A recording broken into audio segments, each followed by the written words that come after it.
Hi hello ನಮಸ್ಕಾರ, welcome back to YouTube channel.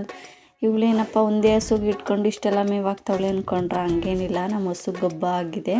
ಬಿಸಿಲು ತುಂಬ ಜಾಸ್ತಿ ಇತ್ತು ಹೊರಗಡೆ, ಹಾಗಾಗಿ ಅದನ್ನು ಬೇಗ ಇಟ್ಕೊಬಂದು ಮಿಕ್ಕಿದ ಹಸುಗಳಿಗೆಲ್ಲ ಮೇವಾಗ್ತಾ ಇದೆ. ಆಮೇಲೆ ನಿಧಾನವಾಗಿ ಒಂದೊಂದೇ ಹಸುಗಳನ್ನ ಕೊಟ್ಟಿಗೆಗೆ ಇಟ್ಕೊಬಂದು ಕಟ್ಟಾಕ್ತಾಯಿದ್ದು. ಎಲ್ಲರೂ ನಂಗೆ ತುಂಬಾ ಹೆಲ್ಪ್ ಮಾಡ್ತಾರೆ ನಮ್ಮ ಮನೇಲಿ. ನಮ್ಮ ಚಿಕ್ಕಮ್ಮ ಆಗಲಿ, ನಮ್ಮ ಅತ್ತಿಗೆ ಮಗ ಆಗಲಿ, ನಮ್ಮ ಹಸ್ಬೆಂಡ್ ಆಗಲಿ ಎಲ್ಲರೂ ತುಂಬಾ ಹೆಲ್ಪ್ ಮಾಡ್ತಾರೆ. ಇವತ್ತು ತುಂಬಾ ಬಿಸಿಲು ಜಾಸ್ತಿ ಇತ್ತು, ಹಂಗಾಗಿ ಸ್ವಲ್ಪ ಲೇಟಾಗೋಯಿತು. ಅದಕ್ಕೆ ಹಸುಗಳನ್ನ ಎಲ್ಲರೂ ಇಟ್ಕೊಬಂದು ಕೊಟ್ಟಿಗೆ ಕಟ್ಟಾಕ್ತಾಯಿದ್ರು. ಎಲ್ಲರೂ ಕಟ್ಟಾಕ್ತಾ ಇರೋದನ್ನ ನಾನು ಸ್ವಲ್ಪನೇ ಕ್ಯಾಪ್ಚರ್ ಮಾಡಿ ವಿಡಿಯೋ ಮಾಡ್ತಾಯಿದ್ದೆ. ಹಾಗೇ ಹಸುಗಳನ್ನೂ ಹಿಡ್ಕೊಂಡು ಮೇವಾಗ್ತಾಯಿದ್ದೆ. ಎಲ್ರಿಗೂ ಏನು ವಿಷಯ ಹೇಳ್ತೀನಿ ಅಂತಂದರೆ, ಎಲ್ಲರೂ ಶ್ರದ್ಧೆಯಿಂದ ನಿಷ್ಠೆಯಿಂದ ಕೆಲಸ ಮಾಡಿದ್ರೆ ಅವ್ರ ಶ್ರಮ ಪ್ರತಿಫಲ ಸಿಕ್ಕೇ ಸಿಗ್ತದೆ ಅಂತ ನನ್ನ ಅನಿಸಿಕೆ. ನಿಮ್ಮದು ಏನಾದರೂ ಇದೇ ಥರ ಶ್ರಮ ಪ್ರತಿಫಲದಿಂದ ಇದ್ದರೆ